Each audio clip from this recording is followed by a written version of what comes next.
السلام علیکم ورحمۃ اللہ وبرکاتہ۔ سامعین و ناظرین، آج میں آپ کو یہ بتاؤں گا کہ قیامت کس دن واقع ہوگی اور قیامت کی نشانیاں کیا ہیں۔ چنانچہ حدیث شریف میں آتا ہے، مسلم شریف کی حدیث ہے کہ قیامت جمعہ کے دن قائم ہوگی۔ قیامت جب قائم ہوگی اس دن جمعہ کا دن ہوگا، اور بعض بزرگوں نے اپنی کتابوں میں یہ بھی لکھا ہے قیامت جب قائم ہوگی تو اس دن عاشوراء کا دن ہوگا، یعنی 10 محرم الحرام کا دن ہوگا۔ اور قیامت کی نشانیاں جو حدیث مبارک میں ذکر ہوئی ہیں وہ کچھ میں آپ کے سامنے عرض کرتا ہوں۔ چنانچہ حدیث مبارکہ میں ہے کہ قیامت کی نشانیاں میں سے ایک نشانی یہ ہے کہ علم اٹھ جائے گا، اسی طرح جہالت کا غلبہ ہوگا، بدکاری اور شراب نوشی کی وبا جو ہے عام ہوگی، آبادی میں مردوں کی بنسبت عورتیں زیادہ ہوں گی، امانت ضائع کر دی جائے گی۔ اور اس کی نشانی رسول اکرم صلی اللہ علیہ وسلم نے یہ بتائی کہ مسلمانوں کا اقتدار جو ہوگا وہ نااہلوں کے پاس چلا جائے گا۔ اسی طرح قومی دولت کو ذاتی جگیر سمجھ لیا جائے گا، یہ بھی قیامت کی نشانی میں سے ایک نشانی ہے۔ امانت کو مال غنیمت سمجھ کر اس پر ہاتھ صاف کر دیا جائے گا۔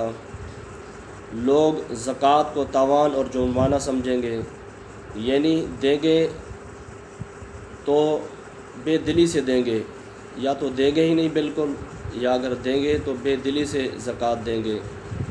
اور علم دین دینی مقاصد کے لیے نہیں بلکہ دنیاوی مقاصد کے لیے حاصل کیا جائے گا۔ مرد اپنی بیوی کا اطاعت گزار ہوگا اور ماں کا نافرمان ہوگا۔ لوگ ذہنی اور فکری طور پر باپ سے دور ہو جائیں گے اور دوستوں سے قریب تر ہوں گے۔ مساجد میں لڑائی جھگڑے اور شور و غوغا ہوگا۔ بدکار و سرکش لوگ سردار و رہنما بن جائیں گے۔ نہایت کمینہ شخص قوم کا رئیس سردار بن جائے گا۔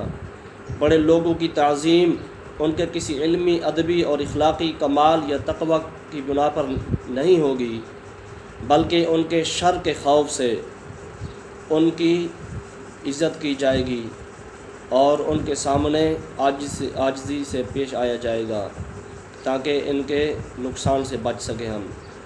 اسی طرح فرمایا کہ آلات غنا، موسیقی اور گانے بجانے کا بڑا شہرہ ہوگا۔ لوگ اپنے آباء و اجداد اور بزرگوں یعنی اسلاف کو لعن طعن کریں گے۔ باندھی اپنے آقا کو جنے گی۔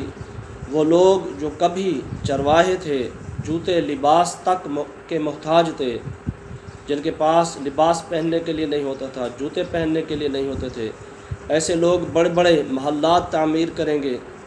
حدیث مبارکہ میں اور بھی بہت ساری نشانیاں قیامت کی نشانیاں آئی ہیں، لیکن خواب غفلت سے جگانے کے لیے اور ہمیں نیکوں کی طرف آنے کے لیے، گناہوں کو چھوڑنے کے لیے اتنا علامات پر فی الحال میں اکتفا کرتا ہوں۔ اللہ تعالیٰ سے دعا ہے کہ ہمیں آخرت کی تیاری کرنے کی توفیق عطا فرمائے، قبر میں جانے سے پہلے قبر کی تیاری نصیب فرمائے۔ وآخر دعوانا الحمد للہ رب العالمین۔